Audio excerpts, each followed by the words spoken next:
नमस्कार। बिहार चुनाव को लेकर कैपिटल टीवी का खास शो वॉर ऑफ स्टेट देख रहे हैं आप। मैं हूं आपके साथ पूजा। बिहार विधानसभा चुनाव 2025 के पहले चरण में रिकॉर्ड तोड़ वोटिंग हुई। पहले फेज की 121 सीटों पर 64.69% लोगों ने दिल खोलकर मतदान किया। यह अब तक के इतिहास में बिहार का सबसे बड़ा रिकॉर्ड है। ये बम्पर वोटिंग कई सवाल खड़े कर रहा है। बम्पर वोटिंग को लेकर एनडीए में उत्साह है तो महागठबंधन में कंफ्यूजन है। महागठबंधन दूसरे चरण के चुनाव को लेकर रणनीति बनाने में जुटा हुआ है, तो वहीं एनडीए दूसरे चरण के चुनाव प्रचार के लिए धुआंधार प्रचार कर रही है। पीएम मोदी ने आज औरंगाबाद और भभुआ में चुनावी जनसभा को संबोधित किया। अमित शाह ने कई रैलियां करने के बाद पूर्णिया में शाम को एक भव्य रोड शो भी किया। साथ ही कई बड़े बड़े नेता चुनावी प्रचार में जुटे रहे। पर आरजेडी में सन्नाटा है। तेजस्वी अपनी रणनीति बनाने में जुटे हुए हैं।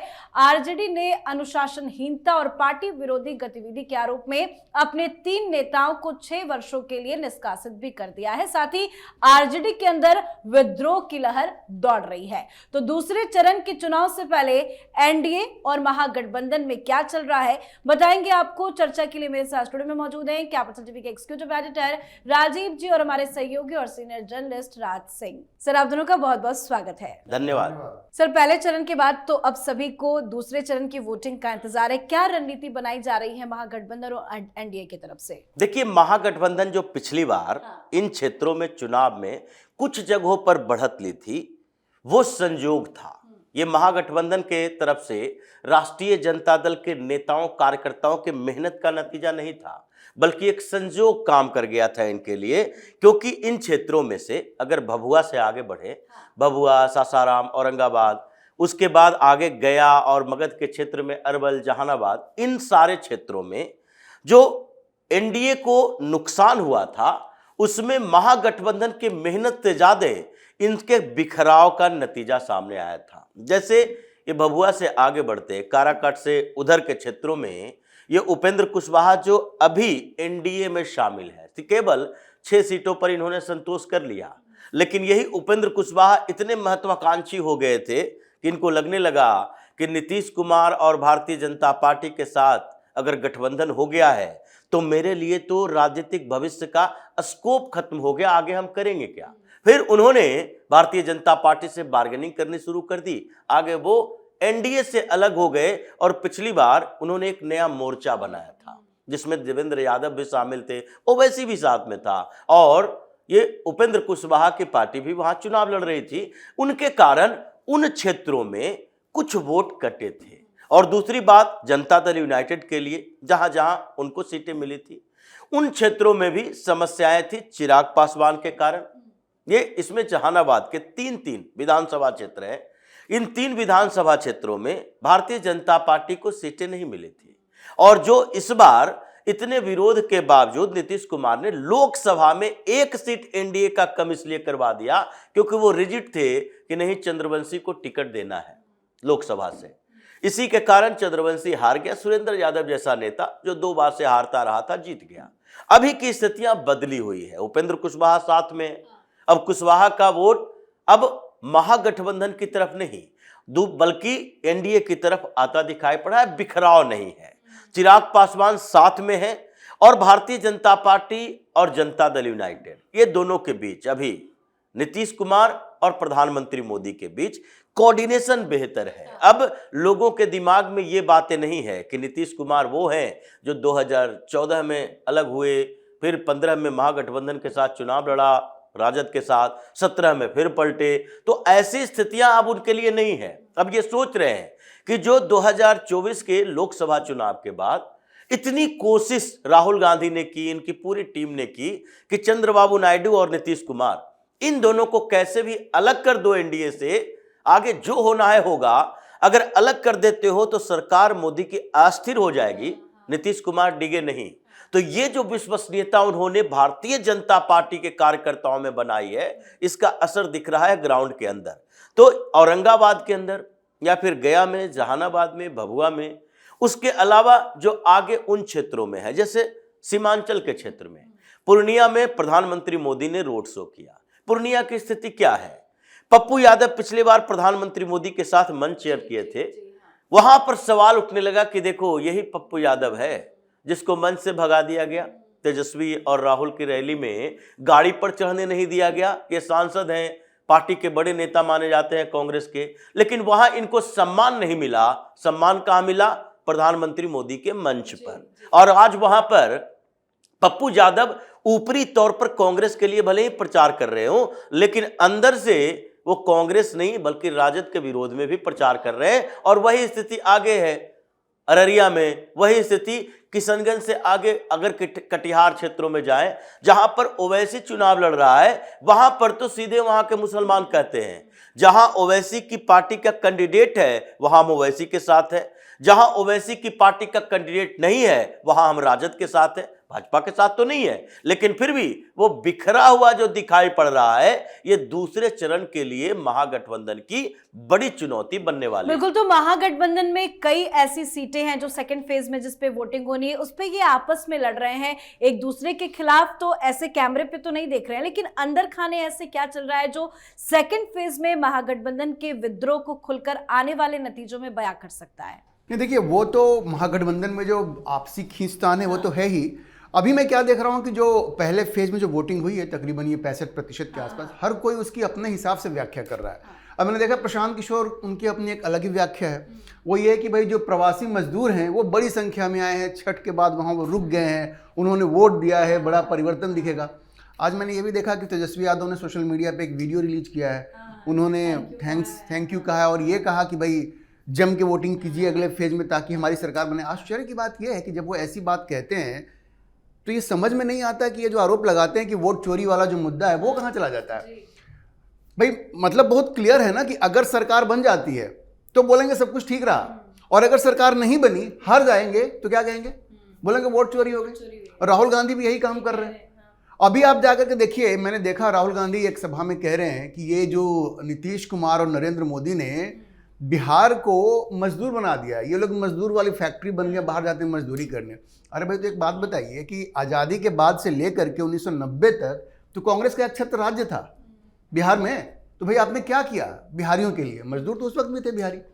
और केंद्र में आप देखिए तो 60 साल तक तो आपने शासन किया है। तो राहुल गांधी जब कुछ बोलते हैं तो अपने ये दिमाग नहीं लगाते, वो ऐसा लगता है कि उनको आज तक सत्ता ही नहीं मिली। जैसे अरविंद केजरीवाल थे ना 2013 में, हम ये करेंगे, हम वो करेंगे, शीला दीक्षित के घर में इतने एसी हैं, वो हैं, और जब खुद उनकी सरकार आई तो आप देखिए कितने एसी हैं उनके घर में। तो कहने का मतलब ये है कि इनको ये पता नहीं है कि आखिर किस तरह से चुनाव में वो कौन सी रणनीति अपनाएं। ये राहुल गांधी को समझ में नहीं आ रहा, उटपटांग बातें वो कर रहे हैं। और यही हाल कमोबेश तेजस्वी का भी है। तेजस्वी का वो कॉम्बिनेशन बन नहीं पा रहा है, उनको समझ में नहीं आ रहा है। वो या तो उटपटांग वादे वो कर रहे हैं। अच्छा देखिए एनडीए की तरफ देखिए, एनडीए प्रधानमंत्री की जो मोदी आप देखेंगे, मुझे एक चीज़ तो बहुत साफ उसमें दिख रही है कि ये आज भी उन्होंने सभा में कहा है, कट्टा वाली बात की है उन्होंने। तो जो जंगल राज का जो भूत है उसको ये प्रधानमंत्री मोदी ये बहुत सोच समझ कर इन लोगों ने उसको जिंदा किया हुआ है, और लोगों को बता रहे हैं कि भाई देखो अगर कि गलती से भी इनको वोट दिया तो बहुत मुश्किल में पड़ने वाले हो। एक चीज़ जो है वोट में आप समझिए कि जो इतना जो वोटिंग परसेंटेज हुआ है 65%, और लोग कह रहे हैं कि एंटी इनकम्बेंसी में अलग अलग तरह से व्याख्या हो रही है कि जब ज़्यादा वोट परसेंटेज हो जाता है तो, लेकिन जो ग्राउंड से खबर आ रही है वो एंटी इनकम्बेंसी वाला वोट नहीं है। इस बार वोटरों के अंदर एक उत्साह है, और कम से कम 3 वर्ग ऐसे हैं जो खुल करके जा करके वहाँ पे वोटिंग कर रहे हैं। एक तो महिला वर्ग है जो बेनिफिशियरी है, दूसरे पुरुषों में भी जो डीबीटी स्कीम है, ये मैं आपको बता रहा हूँ, जो पत्रकारों से वहाँ हमारी बातचीत होती है, और जो डायरेक्ट बैंक ट्रांसफ़र से और जो उनको पैसा मिल रहा है, जो जैसे एक किसान जो निधि योजना है उसमें, और नीतीश कुमार ने जो प्रॉमिस किया है, तो जन कल्याणकारी योजनाओं का जिनको फ़ायदा मिला है वो जाकर के वोट कर रहे हैं। महिलाएं तो विद्रोह करके जा करके वोट कर रही हैं। और तीसरी बात यह है कि जिस चीज़ को प्रधानमंत्री मोदी बार बार याद दिला रहे हैं कि भाई किसी भी हाल में बिहार में जंगल राज वापस नहीं आना चाहिए। तो ये 3 फैक्टर जो है ना, महिला फैक्टर, डीबीटी फैक्टर और जंगल राज का भय, ये 3 फैक्टर ऐसा है जिसने लोगों को इनकरेज किया है कि ज़्यादा से ज़्यादा संख्या में जा करके वो जाएं और वोट करें, और सुनिश्चित करें कि ये जो सरकार चल रही है और जनता के कल्याण के लिए जो काम किया उन्होंने, जनता के विकास के लिए जो काम किया वो चलता रहे। और एक पैटर्न भी साफ समझ में आ रहा है सर कि जिस तरह से फर्स्ट फेज में वोटिंग हुई, सेकंड फेज में भी इसी तरह से ऐतिहासिक मतदान होगा। मतलब लोग घर से निकलेंगे, वोटिंग करेंगे, वोटिंग परसेंटेज काफी अच्छा रहेगा। लेकिन हर बार चुनाव के बाद हम देखते हैं कि बहुत सारे दल बदल लेते हैं, साथ किसी और का दे देते हैं। तो कि इस बार कुछ ऐसे सुगबुगाहट नजर आ रही है कि नतीजों के बाद कुछ बड़ा खेल बिहार में होता दिखाई दे रहा है? देखिए, नतीजों के बाद तो सामान्य स्थिति है कि राष्ट्रीय जनता दल में भी कुछ लोग इस्तीफा देंगे। पिछली बार भी हुआ था, राष्ट्रीय जनता दल के ही नेता छोड़कर गए थे। ये राष्ट्रीय जनता दल के टिकट पर चेतन आनंद चुनाव लड़ा था और उसके बाद जनता दल यूनाइटेड की तरफ चला गया था। वोटिंग जब भी किसी बिल पर होती थी, वो धीरे धीरे ये कई राजद के विधायक जो थे वो शिफ्ट करते गए। चुनाव से पहले नवादा के 2 राष्ट्रीय जनता दल के विधायक शिफ्ट कर गए भारतीय जनता पार्टी और जनता दल यूनाइटेड की तरफ। तो ये राजद के लिए भी बड़ी चुनौती है, तेजस्वी यादव के लिए भी, कि वो अपनी पार्टी को एक साथ एकजुट करके रखे। लेकिन इस गठबंधन में, महागठबंधन जो है, उसमें अगर परिवर्तन की बात करें कि वो कोई शिफ्ट कर सकता है, उसमें सबसे कमजोर कड़ी तो मुकेश सहनी है, जो कि पहले भी, चुनाव के पहले भी ये बार बार कहते रहे कि मछुआरा कम्युनिटी के लिए जो प्रधानमंत्री मोदी ने किया है, हम उनके लिए जान तक दे सकते हैं। यही बात तो चिराग पासवान कहा करते थे जब वो चुनाव लड़ रहे थे, फिर भी कहते थे कि नहीं, हम तो एनडीए का हिस्सा नहीं है, लेकिन प्रधानमंत्री मोदी के हनुमान हैं। अच्छा, तेज प्रताप यादव भी इशारा कर रहे हैं कि हो सकता है कि हम एनडीए में चले जाए। वो तो साफ साफ मीडिया कर्मियों को कह रहे हैं। देखिए, तेज प्रताप यादव के लिए अभी कई ऑप्शन हैं, इसलिए वो ये नहीं सोचेंगे कि हम एनडीए में हैं, किसी और पार्टी में हैं, अपनी पार्टी में हैं, इसलिए वो अपने चीजों को फिक्स करके रखे हैं। और तेज प्रताप यादव, तेजस्वी यादव में एक अंतर है। तेजस्वी यादव धूर्त चालाक है, शातिर है। तेज प्रताप यादव उतने शातिर पॉलिटिशियन अभी नहीं है, इसलिए वो एक दिशा देख रहे हैं जिसमें ज्यादातर राष्ट्रीय जनता दल में जो देखा जाता है कि इसके परंपरागत तरीके हैं, लालू प्रसाद यादव से अब तक तेजस्वी यादव तक, अभी भी वो मुस्लिम अपीजमेंट की पॉलिटिक्स करते हैं।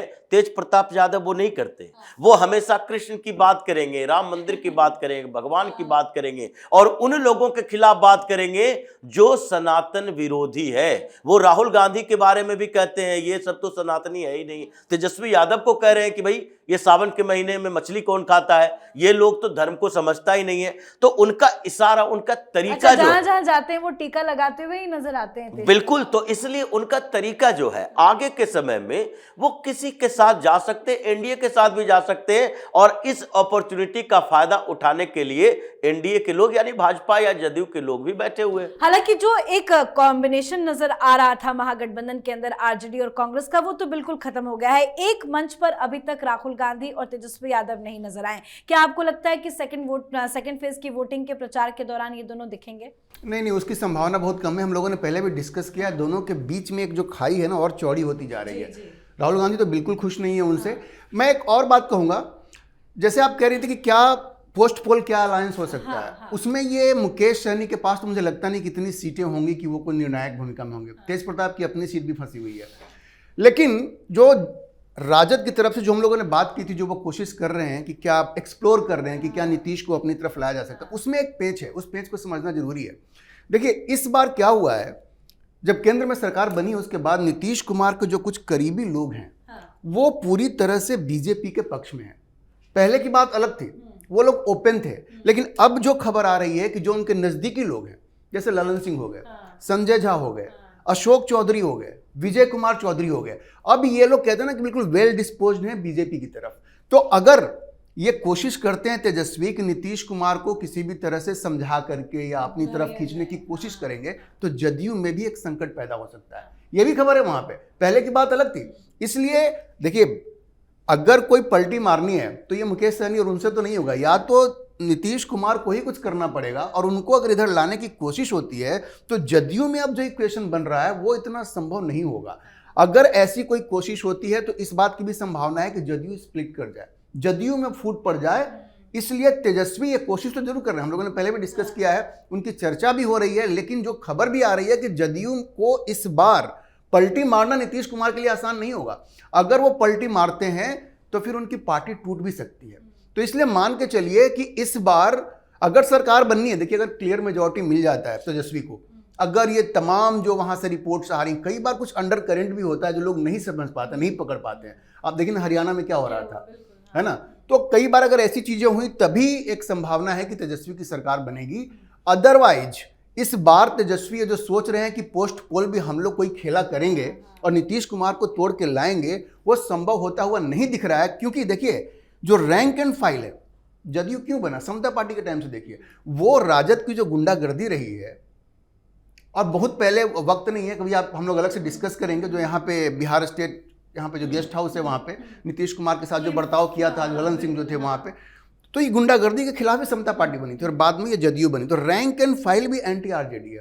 पिछली बार क्या था कि ललन सिंह जो थे वो टच में थे राजद के और ये तेजस्वी के और लालू यादव के। अब ललन सिंह भी बदल चुके हैं, वो मोदी में हो चुके हैं, ऐसी खबर आ रही है। तो इस बार जदयू को तोड़ना, नीतीश कुमार को पलटी मारने के लिए मजबूर करना, यह संभव नहीं है। इसलिए मान के चलिए कि एनडीए की ही सरकार बनेगी। हाँ, अगर कुछ ऐसा होता है कि सारे अनुमानों को ध्वस्त करके राजद को या महागठबंधन को स्पष्ट बहुमत मिल जाता है, तभी उनकी सरकार। लेकिन ऐसा होता तो फिलहाल नजर नहीं आ रहा है। बहुत बहुत धन्यवाद सर आप दोनों का। धन्यवाद। तो बिहार विधानसभा चुनाव 2025 के पहले चरण का मतदान खत्म हो गया है। अब बारी दूसरे चरण की है, जिसको लेकर 11 नवंबर को मतदान होना है। और जो स्थिति महागठबंधन में बनी है, लगता तो यही है कि महागठबंधन चुनावी हार को स्वीकार कर चुका है और यही वजह है कि बौखलाहट, विरोध, विद्रोह अब खुलकर सामने आ रहा है। तो आप भी अपनी राय कमेंट करके लिखिएगा।